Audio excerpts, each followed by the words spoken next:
পবিত্র শ্রাবণ মাসের শেষ সোমবার নাগপঞ্চমীর পুণ্যতিথি উপলক্ষে সল্টলেক 7 নম্বর ট্যাঙ্ক বিএইচ ব্লকে 16ই আগস্ট অনুষ্ঠিত হল কলকাতার বীর সন্তান শ্রদ্ধেয় গোপালচন্দ্র মুখার্জির শ্রদ্ধার্ঘ্যে আবক্ষ মূর্তির উন্মোচন এবং মাল্যদান অনুষ্ঠান।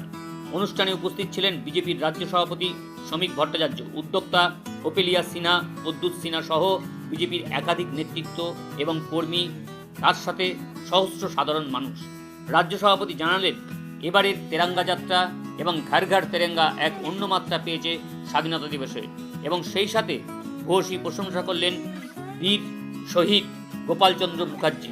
দেখুন তার কিছু অংশ আমাদের ক্যামেরায়।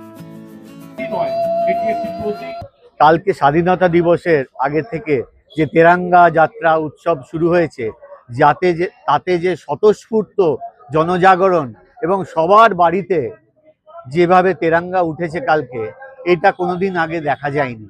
এবং এই যে জাতীয়তাবাদী সরকার যে জাতীয়তাবাদে সবাইকে উদ্বুদ্ধ করতে পারছে এবং পরবর্তী প্রজন্মর কাছে একটা বার্তা দিতে পারছে যে ভারতবর্ষ যদিও পরাধীন ছিল ব্রিটিশ এবং তার আগে মুঘল এবং বিভিন্ন সময় তারা সব ইনভেডার্স ছিল, আমরা কোনোদিনই পরাধীন ছিলাম না।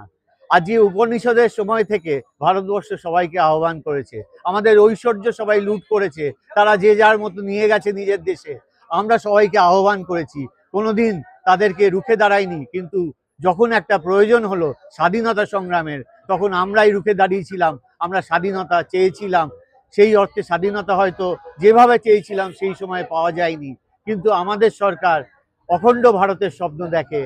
স্বামী বিবেকানন্দ স্বপ্ন দেখে, যিনি অখণ্ড ভারতের স্বপ্ন দেখেছিলেন। ডক্টর শ্যামাপ্রসাদ মুখার্জি স্বপ্ন দেখেন, যিনি অখণ্ড ভারতের স্বপ্ন দেখেছিলেন। আজকে পশ্চিমবাংলা হয়েছে ডক্টর শ্যামাপ্রসাদ মুখার্জির জন্য।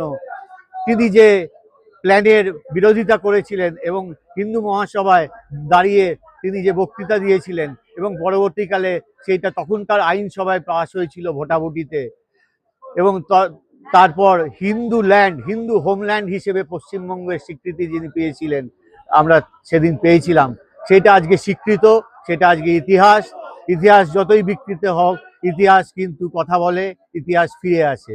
তো আমাদের সরকার সেই পুরনো ইতিহাসই পুনরুদ্ধার করবে, প্রতিষ্ঠিত করবে, এবং পরবর্তী প্রজন্মর কাছে যে বিকৃত ইতিহাস এতদিন সবাইকে পাঠ্যপুস্তক হিসেবে পড়তে বাধ্য করানো হয়েছিল, সেইটা আমরা পরিবর্তন করে যা সত্যি ইতিহাস সেইটাই প্রতিষ্ঠা করব। এইটা ভারতীয় জনতা পার্টির অঙ্গীকার।